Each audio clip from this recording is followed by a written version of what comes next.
Leve cultura com você. RTC, Rádio e Televisão Cultura, a imagem de São Paulo. No ar, mais um campeão de audiência. O ar-condicionado está atrapalhando o som? Tô tirando. Tivemos o lado esquerdo da tela aqui, ó. Arô, é eu, olha. Essa estante atrás. Você quer me dar uma mordida em você? Quer? Virtual, assim, né?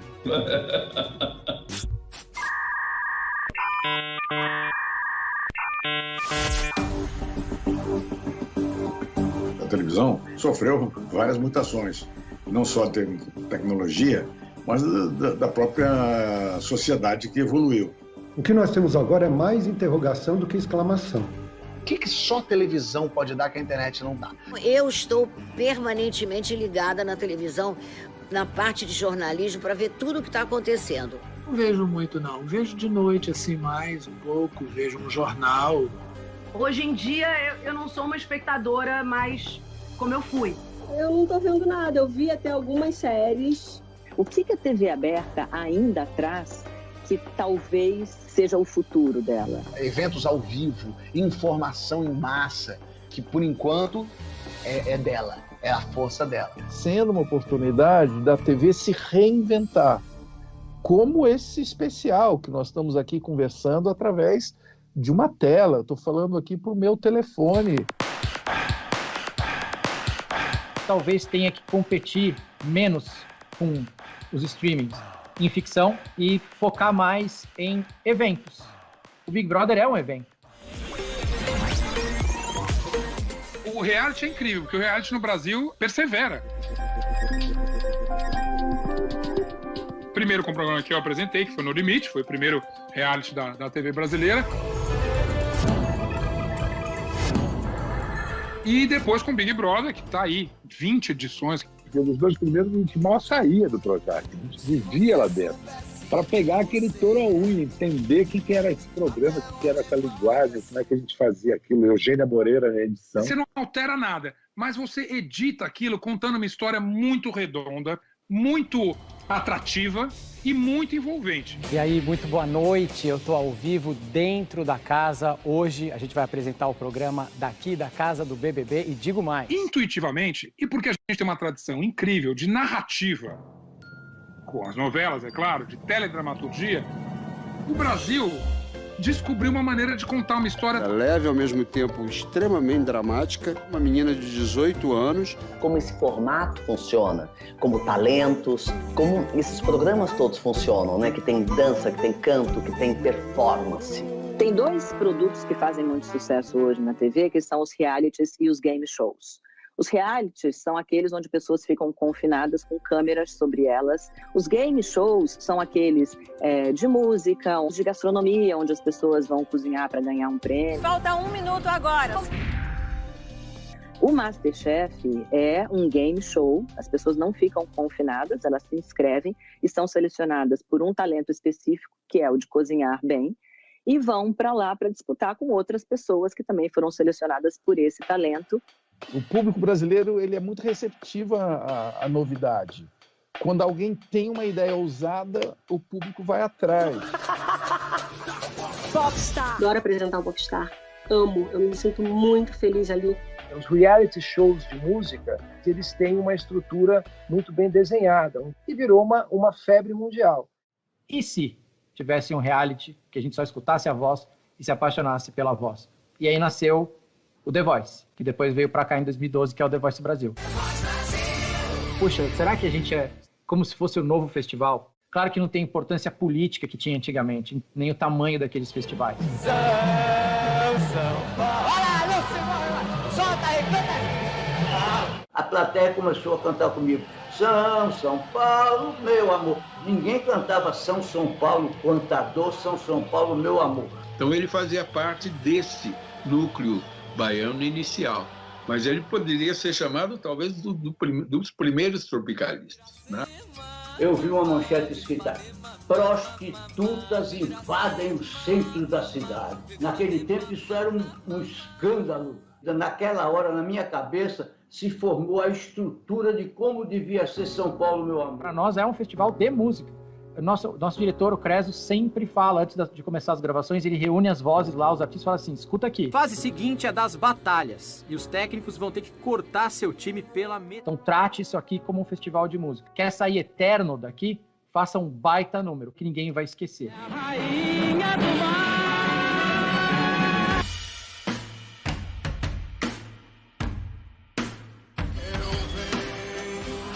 O reality é um programa de calouros, não é um programa para compositores, é um programa para cantores, intérpretes. Eu fico profundamente decepcionado quando eu vejo gente que vai lá para cantar em inglês. Trilhas mais brasileiras, sabe? Música brasileira. Da música brasileira. A luta por uma música genuinamente brasileira. A música brasileira é fundamental na própria definição de quem somos, de quem é o Brasil. É que a viola fala alto no meu peito, mano. Som Brasil foi o sonho da minha vida para fazer uma coisa importante na televisão, em termos culturais, musicais, que era mostrar ao Brasil que a nossa música brasileira não era apenas samba. A verdadeira música brasileira, o som do Brasil. E aí nasceu o Som Brasil, que hoje é o senhor Brasil da TV Cultura. E o crioulo vá picando. Se você tirar a música da televisão, não sei o que aconteceria. Seria, acho que, um choque, assim, ia ficar seco, né? A música... Ela penetra na memória e de uma tal forma que você identifica imediatamente qualquer coisa ao primeiro acorde da música. Quem bate? É o frio. Não adianta bater, eu não deixo você entrar. Que a grande propaganda brasileira sempre foi aquela que virou bordão. O intervalo era tão bom quanto a programação. Bombril limpa tudo, até piada suja. Eu sei uma rima pra Bombril, Eu tive a oportunidade de fazer a única campanha de publicidade do mundo que está no Guinness Book of Record, que é o Garoto Bombril, com Carlinhos Moreno. Coisas que marcaram gerações das meninas do mundo inteiro, como Vale Zé, primeiro sutiã. Muitos dos grandes diretores que influenciaram a propaganda vieram da televisão. Então, uma coisa alimentava a outra. Compre batom, seu filho merece batom. Um simples som de 2 ou 3 segundos pode transportar você para uma imagem que você imediatamente reconhece. Nos anos 90, veio a MTV. A MTV tinha uma proposta completamente diferente, um canal só de música.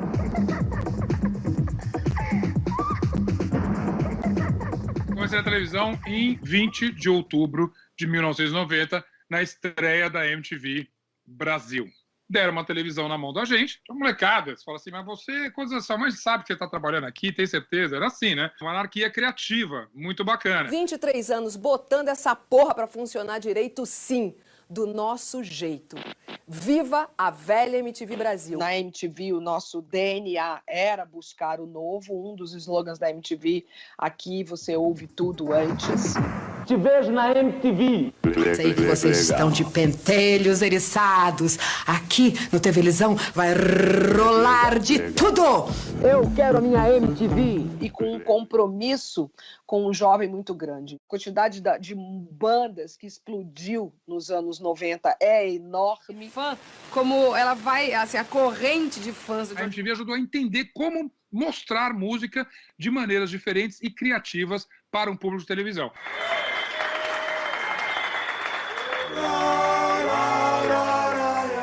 A MTV, de novo, se reinventou de uma maneira brilhante, fazendo programas de humor. Coloriu 89, editou pra não ver Lula lá.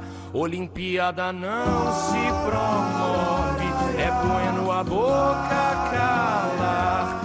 Eu, por acaso, fui um adolescente que não via muito MTV, que todo mundo via muito, via música e clipe. Eu assisti o Marcos Mion fazendo piores clipes e era aquilo que era comédia. No fim das contas, era a comédia que me pegava. Me convidaram em 88 para apresentar o programa TV Mix 4 na TV Gazeta. O formato do TV Mix era uma ideia de uma pizza, assim, sabe? Onde todo mundo convergia, mas existiam seus pedaços com as suas identidades. Tinha literatura, tinha astrologia. Esse era o TV Mix, ou seja, ele tem um cheiro de MTV. As novelas, até muito pouco tempo, quando elas mostravam o mundo da moda, era sempre muito estereotipado.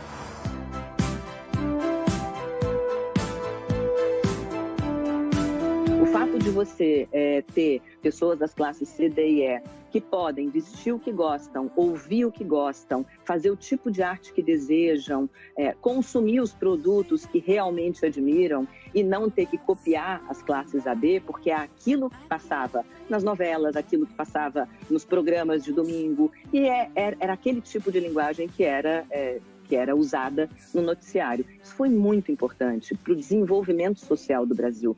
As novelas, de fato, são um grande holofote para a moda, né? Você tem o clássico, que é a meia de lurex da Sônia Braga, usada com sandália em Dancing Days. O Dancing Days foi uma coisa engraçada, porque igual aconteceu na Bahia, aconteceu na Itália. Encontramos em todos os lugares grupos que eram chamados tifosi, que eram os fãs de Dancing Days. A Marília Carneiro, que era figurinista de Dancing Days, né, ela estudava aquela época, nós sabíamos, e sobre aquela época ela fez uma fantasia de moda. Franjinha da Lídia Brondi, em Vale Tudo. Teve a Cláudia Hanna, em Vamp, que era bem gótico suave.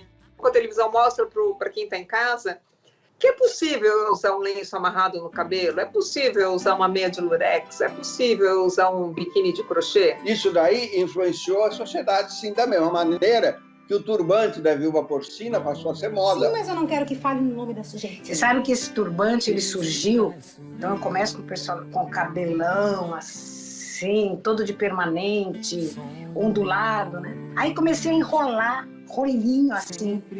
Posso botar um lenço na cabeça para cobrir o rolinho? Por si não usa lencinho na cabeça, por si não usa um turbante. O primeiro já tinha laçarote. Falei, o laço não, né? Marquinhos falava, o laço sim, Regina. Vai perceber que todo mundo me chama de viúva porcina. Mas a gente nunca imaginou que aquilo era via moda, né? Quando que você vai imaginar que as pessoas vão comprar um rabo de sereia? Olha o poder da novela. Era um cowboy, um bang-bang brasileiro. Uma linguagem brasileira, a história do garimpo. Irmãos, é preciso coragem. Silvio de Abreu vem com a ruptura na comédia. A Guerra do Sexo, por exemplo, era também a disputa do poder da mulher sobre o homem não quer ceder, não sei o que dizer.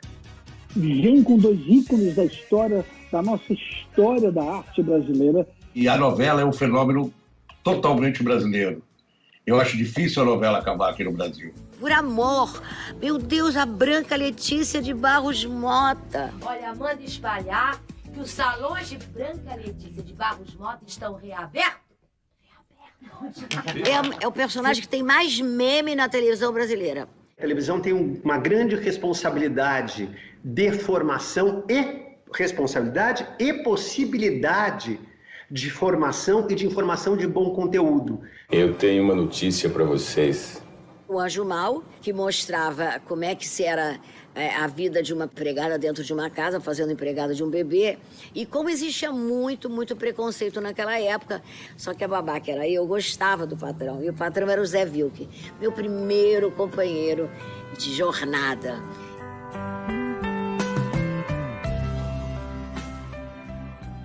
Enquanto a dramaturgia andou de mão dada com a literatura, a televisão teve os seus grandes momentos de sucesso nas novelas. Uma série de novelas muito bem feitas, tendo como base a nossa literatura. Grande Sertão Veredas, Gabriela Cravo e Canela, todas são maravilhosas.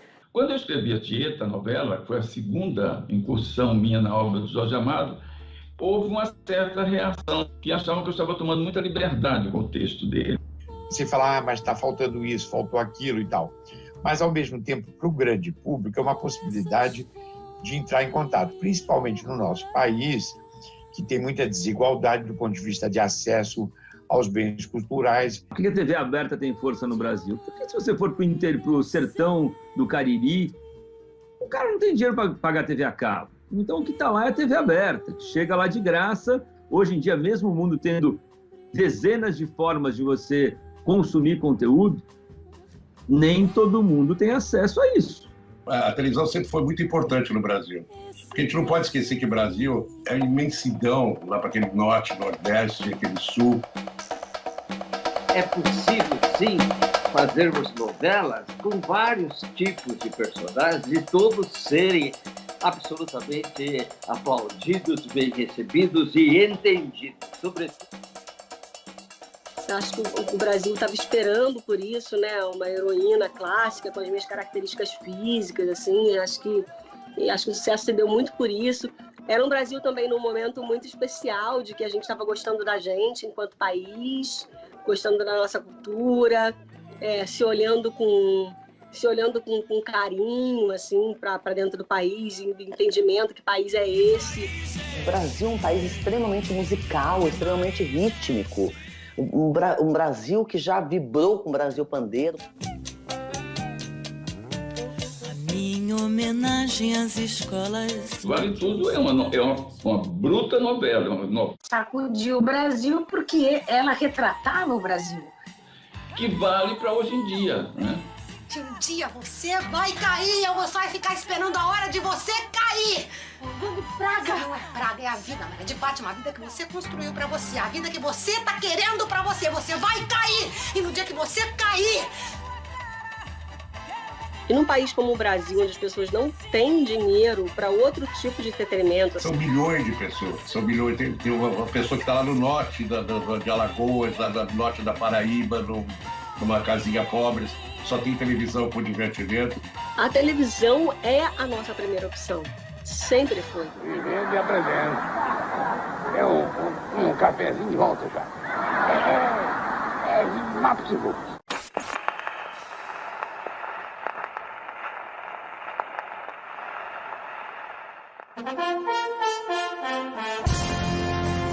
O brasileiro não gosta de esporte, o brasileiro gosta de ganhar. Já devem ter escutado isso. Pelé é aquele cara ali, que era único, né?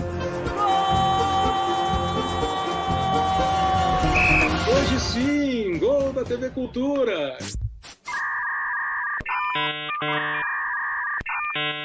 A televisão recebeu do esporte uma produção pronta, cheia de emoção, cheio de ação, cheio de torcida. Incríveis 6-0 para a seleção da Alemanha.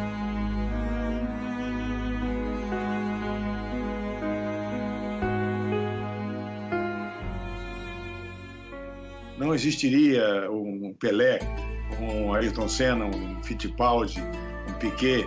A popularidade que eles adquiriram através da transmissão da televisão. Lembro muito dos videotapes, né, que a gente via à noite, que passavam os jogos na íntegra. Eu me lembro, por exemplo, da TV Tupi, do Cassiano Gabus Mendes, mandando as pessoas derrubarem um bambuzal que tinha em frente ao Palmeiras, para ele poder colocar a câmera do lado de fora e transmitir o jogo clandestinamente. A gente fazia futebol, naquela época, com 2 câmeras. Quando tinha uma terceira câmera, era um sucesso. A gente não conhecia o rosto dos jogadores, porque a gente só via os jogadores num plano muito aberto. Com o desenvolvimento das transmissões esportivas, os atletas foram ficando cada vez mais próximos do telespectador, ao ponto de hoje a gente vê a gota do suor, cada expressão, enfim, a veia que salta na garganta, e isso aproximou e tornou o jogo muito mais real, né? O destaque do time joga com a camisa 9, Clive. São Paulo, Botafogo 0.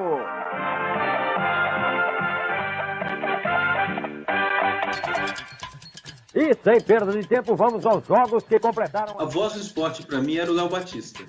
Era ele que representava, para mim, a faceta esportiva na televisão, digamos assim. Além da imagem, o Léo tem uma voz muito interessante, muito marcante, ela é muito íntima de quem está vendo. Corinthians 1, São Paulo 1. Coluna do meio. Jogo 2, Palmeiras 2, Marília 0.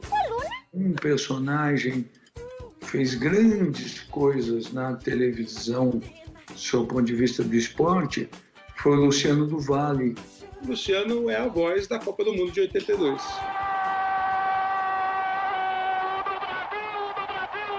Uma narração de gol, especialmente o Milton Neves fala isso, né? O melhor gol da TV brasileira. A minha geração cresceu muito com o Luciano do Vale, né? Um personagem da televisão. A estrela do departamento de esportes. Foram essas pessoas que contribuíram. O Luciano do Vale tem uma importância muito grande para as modalidades no Brasil. O Luciano era muito inteligente para criar as coisas. Uma paixão pelo esporte em geral, né? Por todas as modalidades. O Luciano do Vale teve a coragem de falar que eu vou fazer outra coisa. Eu vou pensar em outros esportes. Existe um mundo além do futebol. E realmente existia. Para fazer o que ele fez na Bandeirantes, transformar a Bandeirantes no canal do esporte. Sinuca, tinha futebol de praia. Eu duvido que o vôlei brasileiro tivesse alcançado o padrão de excelência reconhecido mundialmente que alcançou, se não fosse essa saída do Luciano do Vale. O esporte é competição, torcida, ele tem tudo para ser uma coisa fundamental na televisão. A Câmara saiu lá do espaço, nós fizemos Google Earth em 1982, muito antes que existia alguém pensando nisso. A Google estava nascendo quando fizemos a Copa do Mundo, saindo, mas não aproximando na rua. Nós entramos na bola no estádio de Madrid. Bem, amigos da Rede Globo, terminou o sonho do tetracampeonato. O Brasil perdeu e deixou a Copa. O Galvão fez a Copa de 82 já na Globo, né? O Galvão é a voz da Globo. Ele vinha numa forma realmente que saltava aos olhos, todo mundo via como está narrando esse cara. O Galvão fez uma grande Copa em 82 e fez uma grande Copa em 86 com o Osmar narrando a seleção brasileira. Esse período foi de solidificar mesmo. E um ia melhorando, tentando melhorar do seu lado com as suas potencialidades, assim. E isso, quem ganhava éramos nós. A formação dos narradores esportivos da atualidade são formados a partir de 3 bases. Assim. A vibração, a paixão do Luciano do Vale, a emoção e a técnica do Galvão Bueno e a descontração do Silvio Luiz. Tem alguma coisa na televisão, mais do que no rádio, por exemplo, onde você só conta com áudio? Como eu estava muito bem na transmissão de televisão, quando competia com a Globo, o Rui falou o seguinte para o Paulinho de Carvalho: vamos comprar uma cota de rádio, já que a gente não pode comprar de televisão. Teve jogos que a Rádio Record fez primeiro lugar de audiência, a Rádio Record que não transmitia futebol. E se não me engano, a Rádio Record foi o primeiro lugar de audiência na Copa do Mundo. Eu tenho para mim que se hoje nós podemos dar risada numa transmissão de futebol, que era impensável há algumas décadas. O caos do herói! Vai perder, vai ganhar, vai perder, vai ganhar, perdeu! Ganhou!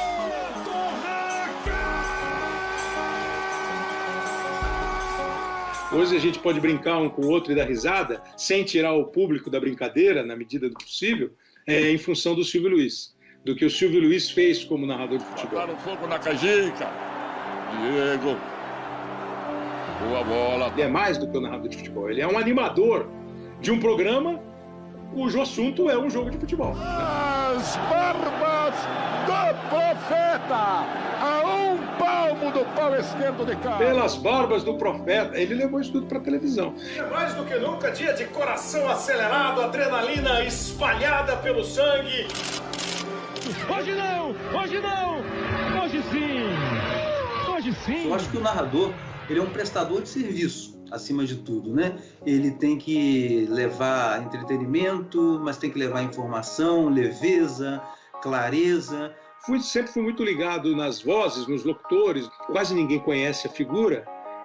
E é uma voz, que é o Dirceu Rabelo, que é a voz padrão da TV Globo há muito tempo, que a hora que esse cara faz uma chamada de filme, né? Essa gente que você não vê faz a TV que você vê. Os campeões de audiência. Que você não vê. Série inédita. Faz a TV que você vê. Quinta, 10h15 da noite. Leve cultura com você. A voz da minha infância, né? A voz do Silvio Santos, domingo. Confesso que assistia mais o Silvio Santos. Minha mãe comprava carnê do Baú da Felicidade. E meu pai ficava fascinado por um cara que entrava no ar às 8, 9 da manhã. Eu assisti o Silvio Santos, né? Eu me inspirei no Silvio Santos. SBT, a TV mais feliz do Brasil. O SBT, na minha opinião, é a TV mais feliz do Brasil, porque tem Silvio Santos como a alma dessa TV. Fábio Porchat. O humor me mexia, me mobilizava. Vida ao Vivo com Pedro Cardoso, o Luciano Guimarães, o Brasil Legal, a Regina Casé. Se tivesse que citar um, assim, o cara que fez tudo e mais um pouco, é o Chico Anísio, né, velho? Pô, Chico Anísio. Horas antes do jogo, um telefonema do Brasil oferecia um copersuca a cada jogador. Primeiro jogo que eu trabalho na rede, um jogo pro Brasil inteiro, pro lado do comentarista é Chico Anísio. E o Chico Anísio trata você como se você fosse um narrador experiente. E ele é o Chico Anísio, um comentarista. Futebol. O povo não erra nunca. Quando a galera grita, fulano. Chico Anísio, cara, era uma loucura. Eu era absolutamente tarado, viciado no Chico Anísio. Porque o Chico Anísio, no seu Chico Anísio Show, fazia programas onde ele, por causa dos cortes do videotape, podia conversar com ele mesmo. O Chico Anísio é único. Ele é um fenômeno mundial. Um gênio. Eu lembro da escolinha do Sr. Raimundo, que eram todos aqueles comediantes, era um masterclass da comédia. O humor na TV tem desde os óbvios, né? O João é um humorista espetacular, um cara de um carisma absurdo, né? Mas o conteúdo do programa, ele era um conteúdo primoroso. O filé mignon do Jô eram as histórias, porque o Jô era o YouTube da época. O Jô, as pessoas falam no dia seguinte, vocês viram no Jô? Você viu fulano no Jô? Eu não entendi. Você tem um texto que você gostaria de fazer? Textos dos normais. Que idade você tem? 18. 18. Você faz o quê? Todo mundo estava comentando o programa do Jô no dia seguinte, no dia anterior, entendeu? E além de ser muito inteligente, ele tem uma cultura vastíssima. Eu aprendi muito com ele. Muito. É Mané Floriano. É quem? Você vai morrer de rir com a família Trapo. O Jô Soares era o mordomo. Mas por que o mordomo naquela época era uma coisa muito cara? Porque ele quebrava tantas coisas que ele trabalhava de graça para poder pagar as coisas que ele quebrava. Eu vou apresentar a minha demissão ao senhor. Nessa reunião que nós tivemos, surgiu a família Trapo. Eu e o Jô tivemos aumento 3 vezes em 2 anos. Você tem ideia de o que era a família Trapo.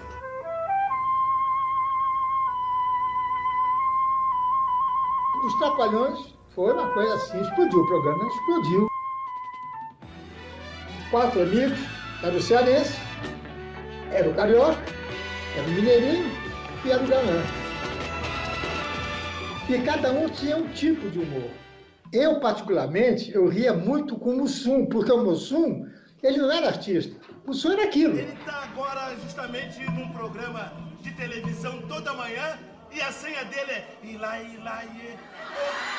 Vão muito além do que um comediante entrega, porque eles são os criadores e as criaturas. O CQC, sem dúvida nenhuma, foi um programa dos anos 2000, né, de renovação do humor. Ter a ousadia de colocar na frente da câmera humoristas que não eram experientes em televisão, mas que já tinham um conteúdo muito sofisticado de humor, muito crítico, ácido.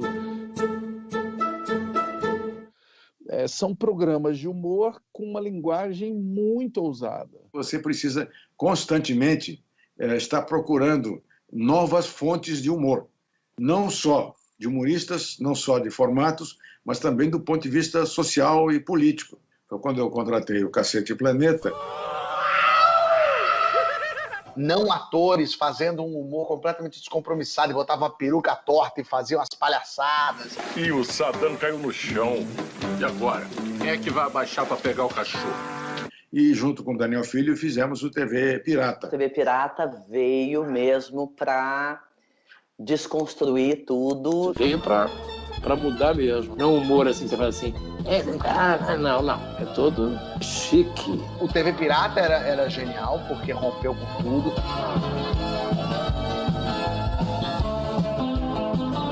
Você é um símbolo sexual, você vai fazer sapatona justamente por isso. Poxa, mas me dá uma chance, deixa eu mostrar para você que eu consigo fazer o Tonhão. Quero fazer o Barbosa. O Barbosa não falava nada, mas ele tinha uma coisa de aquele bico, aquela coisa. Ele era muito sensual, o Barbosa. Ele encostava numa garrafa, sabe? Tudo dele tinha uma sensualidade. Bom, foi uma luta, porque ele não queria me deixar fazer. Eu me lembro que eu falei para a Cláudia Raia.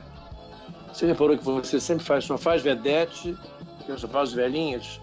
Eu brinquei com ela assim, Deus existe, Cláudia. Aí, de 88 para 89, a chamada entra a Cláudia, olha para a televisão e fala assim, feliz 89. E aí acabava a vinheta, éramos nós dois. E eu olhava para a cara do Ney, ele olhava para minha cara, não estou acreditando que a vinheta somos nós dois, com dois personagens que nem era pra gente fazer. O humor vai onde houver espaço de liberdade. Eu cresci vendo Chaves, tenho uma relação afetiva muito grande com eles e rio até hoje das bobagens que fala o Seu Madruga. O Carlos Alberto ainda faz aquilo com muito vigor, com muita verdade, ele faz do mesmo jeito. Então acho que a praça tem valor ali, porque eles fazem com verdade. Quando a televisão se amedronta e constrói uns cordões de segurança em torno dos humoristas, eles pulam esse cordão e vão fazer humor na internet, por exemplo. Eu tô querendo cancelar minha... Oi, peraí, não, espera um minuto, só um segundinho. Isso, fica aí. Eu queria cancelar minha linha porque eu não quero mais. A nossa vontade ali era fazer um tipo de humor que a televisão não deixou a gente fazer. Existiu um bundamolismo muito grande na televisão, de não pode. Quando a gente faz a internet, por que é um sucesso muito grande? Porque o público fala, era isso que a gente queria ouvir, a gente estava cansado daquele tipo de humor. O que é produção? Da televisão, na televisão? Já migrou para televisão, já fez cabo, não é? Para mim é imagem, som, risada, informação. Então é televisão. Então ele toca assuntos ultra espinhosos de preconceito, de violência doméstica, divergências políticas, crises brasileiras, com humor, com uma inteligência absurda. Então toda essa educação que a gente fala, a gente deve à televisão. Vamos faturar, já voltamos! Olê, olá, espere um pouquinho. Vamos faturar.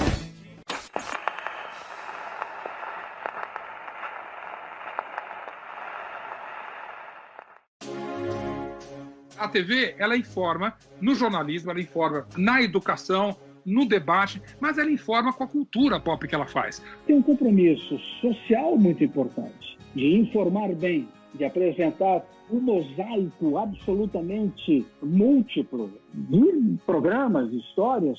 Se o que você tem a dizer não corresponder ao que você acredita, você está fadado a não dar certo.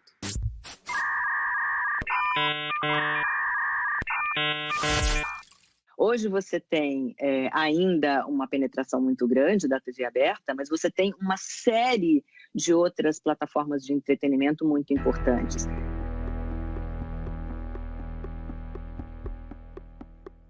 O que você vê de imagem impressionante na tela grande da TV, você tem dificuldade de ver pequenininho na tela do seu celular. A televisão foi que me permitiu exercer um jornalismo correto, um jornalismo voltado para esclarecimento do público. Em espírito, pouco mudou até hoje, lá se vão décadas e décadas.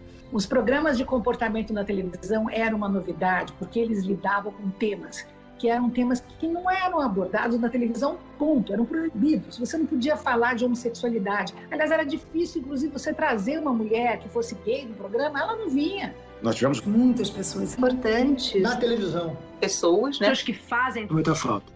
Eu sinto falta de uma pessoa que eu gostaria muito que me dirigisse. E ela morreu sem me dirigir. Chama-se Bibi Ferreira. Eu tenho saudade da Dina, faz muita falta, né? Marília era uma pessoa de uma personalidade muito forte e eu acho que a memória dela tem que ser enaltecida, lembrada. Marília Pêra, eu tenho muita saudade de ver qualquer coisa dela. Marília Pêra é uma grande perda para mim. Um talento único que foi essa mulher. Papinho aqui, ó, tá vendo? Papinho. Isso não é verdade, gente. Olha que estranho. Meu Deus! O que foi? Eu também estou, Rafaela. Olha aqui. Você tem uma papada aqui também. Saudade de quem já não tá mais aqui. Paulo Gracindo, Mário Lago, Yara Cortes, Lauro Corona, nossa, assim, quando a gente fez par no Corpo a Corpo, eu tinha visto, né, Dancing Days com ele e tal, era uma novela para mim muito querida. A Escravizaura, o sucesso é sempre maior, até hoje é indiscutível. A Escravizaura virou uma referência internacional sobre séries no gênero teledramaturgia, avaliado e analisado pela televisão americana. É considerado o maior sucesso, o maior êxito de linguagem da história. Nos Estados Unidos tem um seriado ou uma série que tem abalado o Bangu, como a Escravizaura. Eu já estava indo para a sala de fiar. Tem alguém me chamando?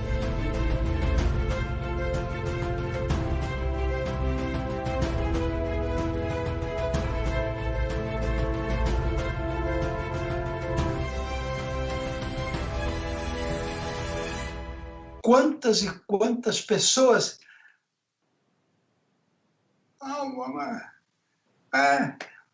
que bom, você está gostando? Bom. Aí eu vi a dimensão daquela personagem minha. E eu me lembro de Lidiane, minha mulher, dizer, não vai chorar, né, na frente dele. Eu falei, não! Mas depois eu ficava muito emocionado.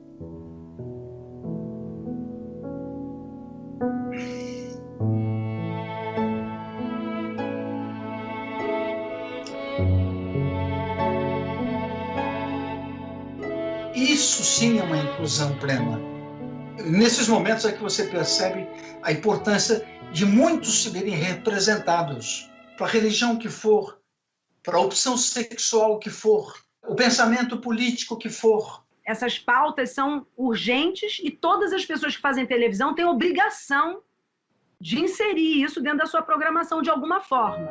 E aí, melhor se a pessoa consegue fazer isso sem didatismo, sem parecer um ativismo embutido dentro de uma obra, mas que existe sim uma obrigação de educar. As novelas, não preciso nem falar, o papel importantíssimo que elas tiveram e têm até hoje, em mobilizar as pessoas para alguns movimentos sociais, para conscientização, temas que seriam penosos tratar no jornalismo ou mesmo num programa de reality. E vai parar de beber e descer para conversar comigo lá embaixo. Nós temos que conversar na sala como duas adultas. Larga!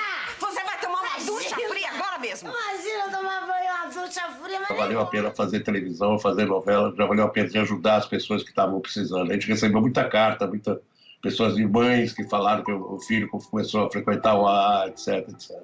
Até hoje eu tenho responsabilidade com o público. Aí tinha um catador de lixo que estava fuçando os lixos e as caçambas. Aí ele falou, Cassius Capim? Eu estava dizendo, falei, só. Muito obrigado, cara. Você foi muito importante na minha infância. Aí você faz assim, porra, eu fui importante na tua infância, você está catando lixo. Que responsabilidade eu tenho com isso? Onde eu podia ter ajudado mais? O que aconteceu? Em 1982, a Rede Globo produziu uma novela chamada Sol de Verão. Sol de Verão, sinceramente, Sol de Verão, impecável. Uma história linda do Manuel Carlos. Um dos atores principais era um ator chamado Jardel Filho. Você está me pondo para fora daqui? Com todas as letras, sabe? Você olhava para o Jardel, o aspecto dele era um homem com muita saúde. Um homem bonito, alto, olhos azuis, bicho forte a beça. Jardel Filho, tá aqui. O Jardel faleceu durante a novela. Imortal Jardel, para mim. Imortal. Na minha vida, durante muitos meses, eu sonhava com o Jardel. Que pena, essa juventude não sabe a dimensão que foi o grande ator Jardel Filho, grande. Nós não queríamos que o Jardel fosse substituído. Nós acreditávamos que o espectador acompanhava aquela história e que não seria desrespeitoso para o espectador de repente, entrar um outro personagem, um outro ator fazendo o mesmo personagem. Depois de um tempo, inverteu-se a seta. O público começou a decidir o que ia ser colocado na televisão. E o que eu acho que vai acontecer de mais importante na televisão, mais do que nunca, vai se consolidar que o produto é o mais importante. Ela vai ver teu produto porque ele é bom, porque ele te emociona, porque ele é legal, porque ele é bem feito.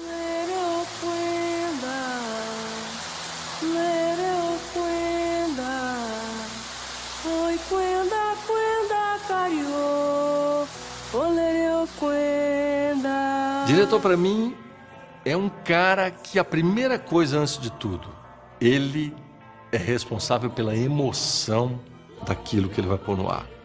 Vitória dele é a minha vitória. Tá chegando aí o Walter Avancini. E eu morria de medo do Avancini, eu tinha pavor. Era muito exigente, mas a gente aprendia muito com ele, muito.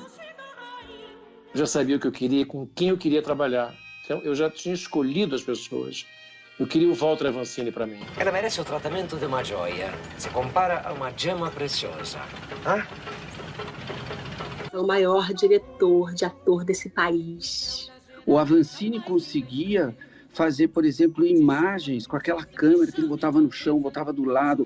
Ele realmente deu uma personalidade na televisão que ainda não tinha. Quando eu fiz a Maria, mãe da Chica da Silva, o Avancini, ele ensaiou qual era a direção do olhar da Maria.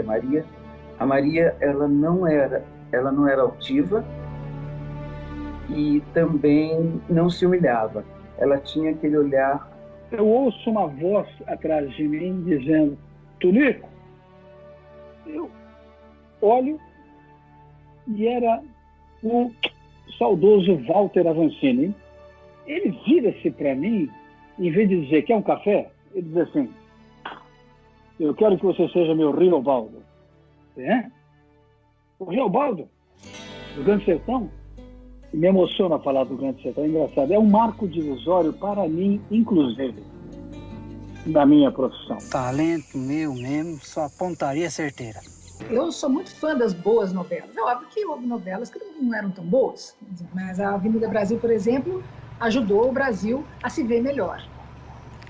É que a Avenida Brasil era boa em tudo. Ela era boa na temática, na condução, nos atores, na maneira, no roteiro, nos diálogos. A Avenida Brasil é uma maravilha. Isso, gente, vocês não podem acreditar nessas fotos, montagem. É coisa de computador, gente, só pode ser. Tudo que a televisão conseguiu fazer bem feito, e foram muitas coisas,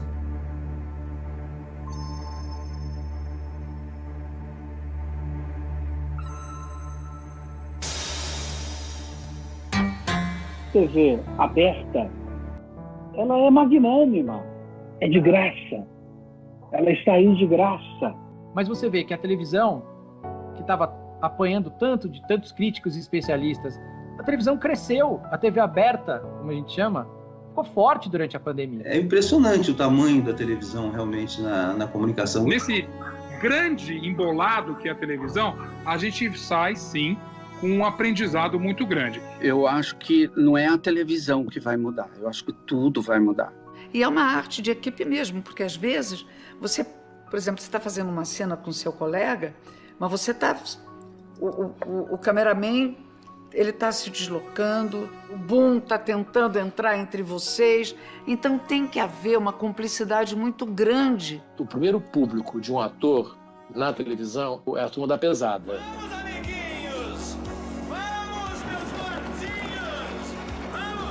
As câmeras, Cabo Man, maquiadora, eles é que eles dão a temperatura. Vamos, seus molegas! Gente, acontece tanta coisa dos bastidores e esse ambiente é que passa a alegria de fazer televisão, passa a emoção de fazer televisão. Lembremos-nos, todos nós, a quem nos assiste, quem entrevista, nossos técnicos que estão aí por trás, os valorosos técnicos de televisão não é feito só dessas caras que aparecem, pelo contrário, a televisão é feita por um exército de pessoas. Uma telenovela das 9 na TV Globo, por exemplo, é feita, em média, por 520 profissionais dia. Sempre tive certeza de que a minha paixão sempre foi por detrás das câmeras. Ela continua a ser essa fábrica de sonhos, essa fábrica de ilusões, essa produção, essa usina de criar ídolos, de criar mitos e tal. Você vai precisar de um lugar onde todo mundo se encontra e fala dos assuntos da sua comunidade. E onde é isso? É a televisão. Ainda é a TV. Eu acho que ela dura mais 70 anos, sim. Ela vai ter que se reinventar. Acho que a televisão tem que ter um compromisso de ter conteúdos atuais e formatos atuais também.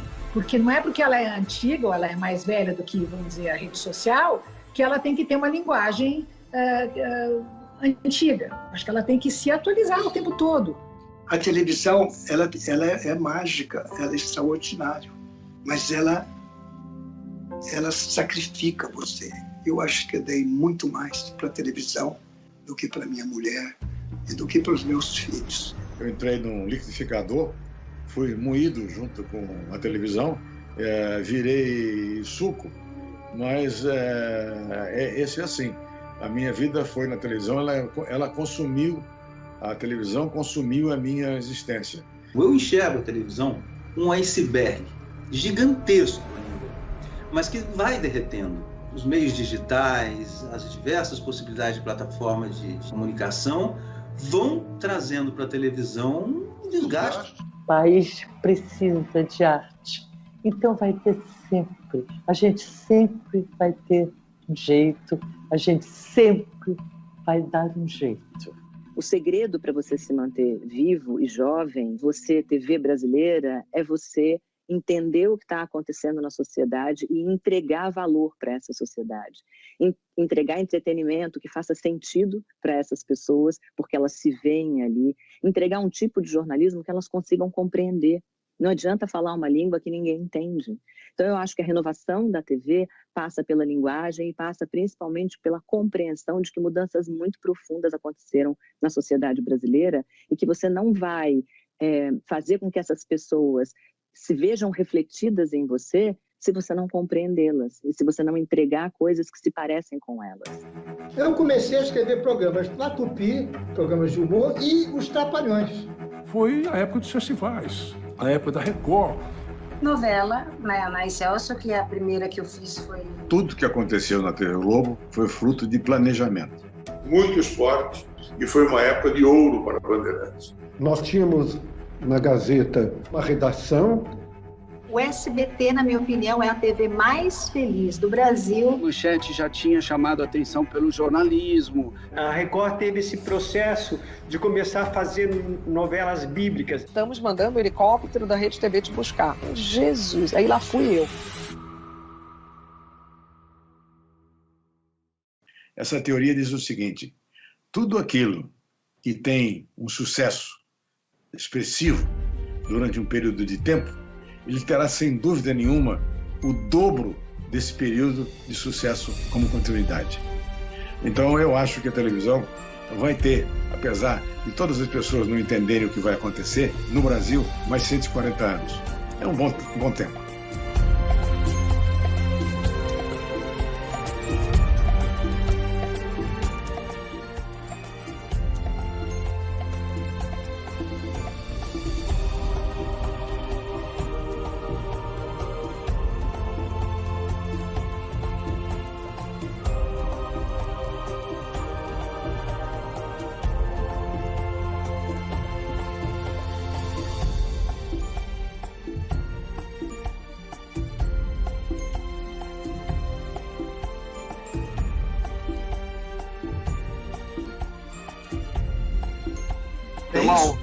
É isso. Não parece que é de verdade, mas é. Que loucura é essa que a gente tá vivendo, né, bacana? Olha só, e vocês entrevistaram Deus e todo mundo. Ai, gente, saudade de TV Cultura, né? Manda um abraço pra essa turma. Cuidem-se, viu? Valeu. É o fim. Vou desligar aqui, tá? E agora eu aperto aonde? Bom que valeu a pena. Precisando de um gancho, me fala que eu gravo. Aperto no vermelho. Parabéns pelo evento que você está fazendo, que ele seja maravilhoso e que consiga deixar para as outras gerações tudo que nós fizemos esses 70 anos. Você, como diretor de arte, então, faz parte do meu coração. Um beijo, boa sorte.